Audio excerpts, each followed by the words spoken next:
You are listening to the audio production of Expository Apologetics, Answering Objections with the Power of the Word, by Voddie Baucham, Jr., published by Audiobooks. This book was originally published by Crossway and is read by Preston, Butler III.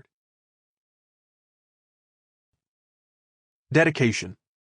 To David Shiflett, my friend, brother, and co-laborer for the sake of the gospel, and the man who encouraged me to write this book.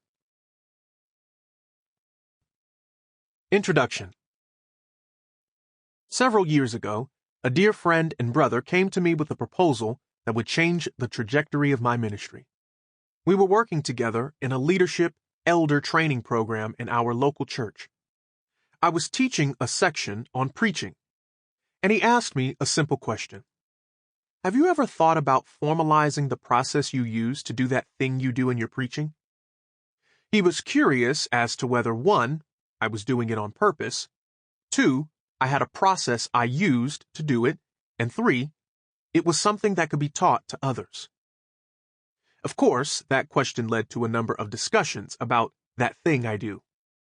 They centered around a tendency I had to argue with myself during sermons. I would make a point, then immediately say something like, "I know what you're thinking." I would then express common objections to the proposition I had just made, then proceed to answer those objections.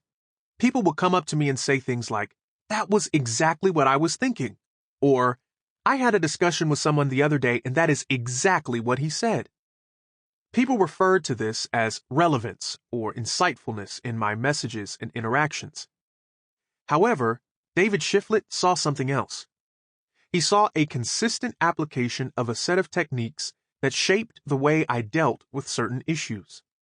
Eventually, I gave that thing a name. I called it Expository Apologetics.